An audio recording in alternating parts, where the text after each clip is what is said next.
Oh, nagulat ka no? Kala mo si Alden no? Si Patsyang Papi lang to.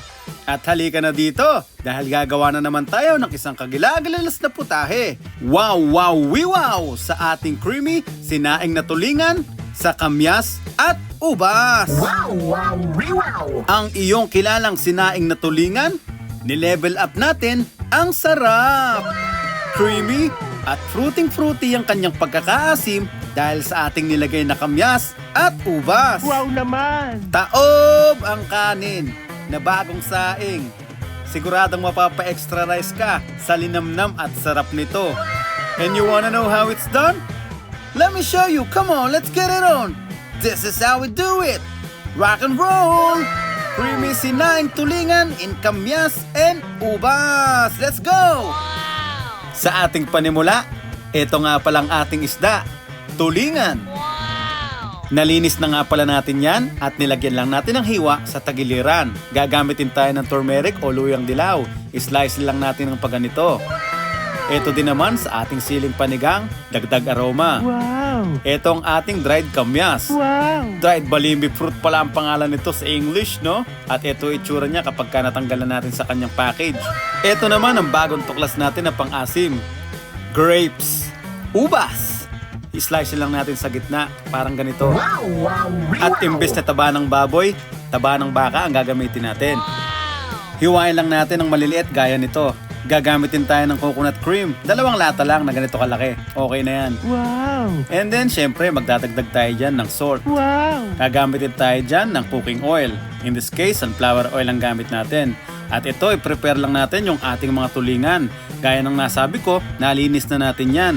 At nahalagyan na natin ng hiwa sa kanyang tagiliran.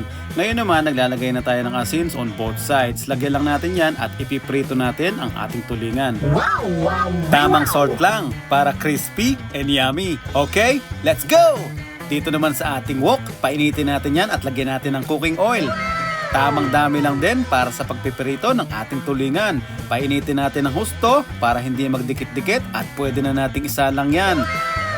Boom, boom, boom, boom! Sarap ng isda! Ayan na mga papi, pagkabiling natin, ganyan na itsura niyan. Bali, 2 salang tayo dito.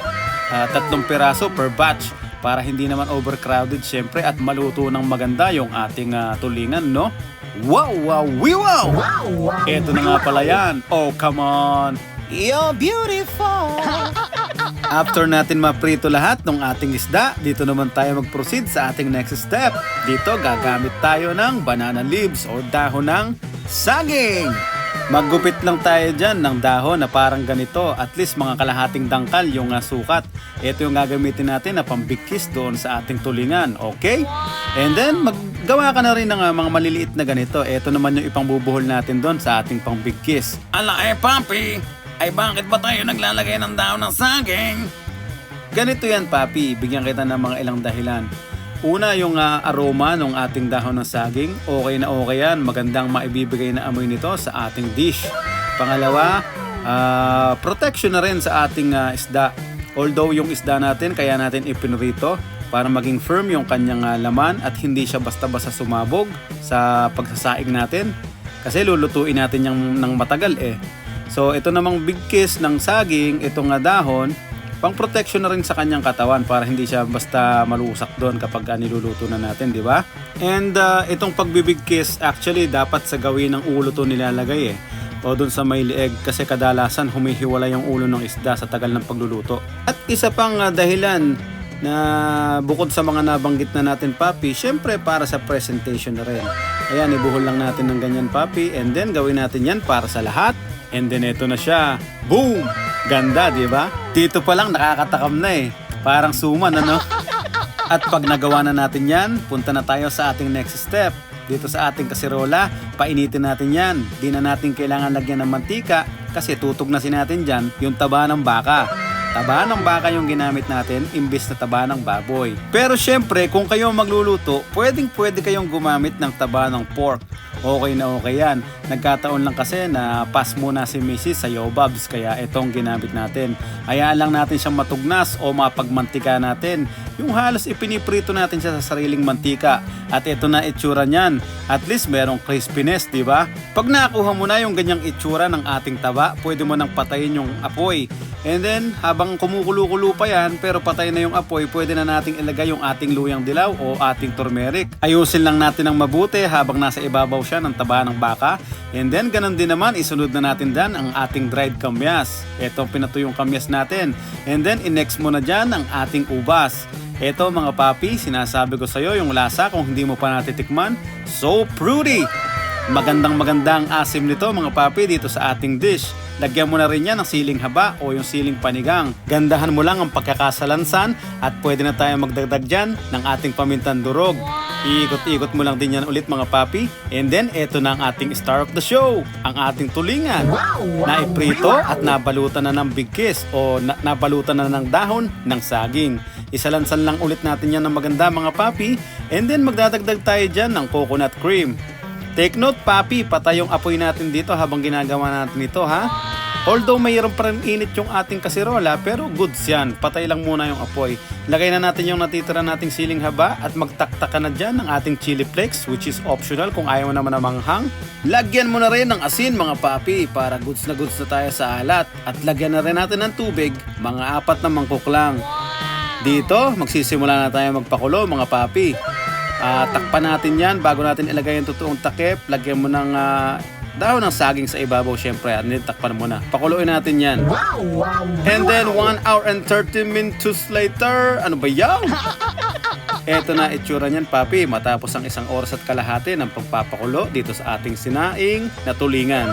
Tanggalin lang natin yung ating pinang-cover na dahon ng saging sa ibabaw.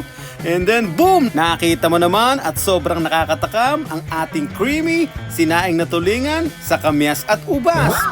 Sa bandang dulo mga papi, dagdagan lang natin yan ulit ng 1 lata pa na coconut cream. Bale, eto na yung magbibigay ng tunay na creaminess dito sa ating dish. Yung unang lata na nailagay na natin, okay na yon. Bali parang napagmantika lang natin yon. Wow naman!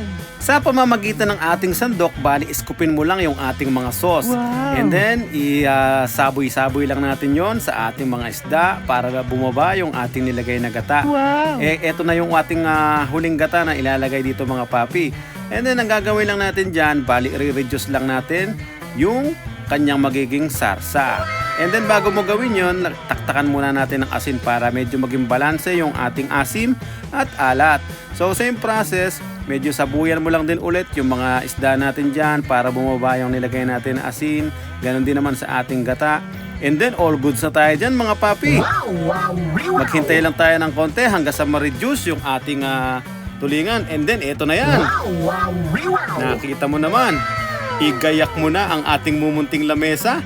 Maglatag ng pinggan, tinidor at kutsara. Kasabay ang paborito mong inumin at baso na may yelo. Ano pang hinihintay nyo? Kakain na tayo! Are you ready mga papi?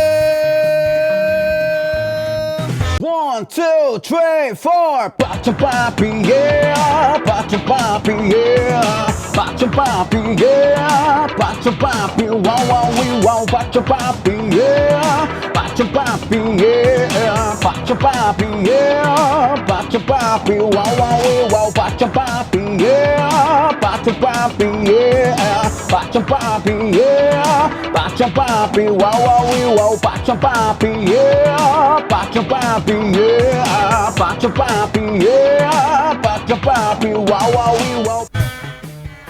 Oh, nagulat ka ulit no? Kala mo si Richard Gomez no? Si Pachang Papi lang to. Nagustuhan mo ba ang ginawa nating dish mga papi? Creamy creamy! Creamy, sinaing na tulingan, sa kamyas at ubas. Wow naman! Wow, wow, wow! At konting lambing naman dyan. Kung nagustuhan mo naman ang ating video, please consider subscribing dito sa ating YouTube channel. I-like mo na rin ang ating video at mag-leave ka na rin ng comment. Kung may time ka, i-share mo na rin sa friends and family. At muli na namang nagwagi ang kabutihan laban sa kasamaan. Ito ang inyong Pachang Papi. Magkita-kita tayo hanggang sa muli. Paalam! Oh yeah! Yeah! Oh yeah! Rock and roll!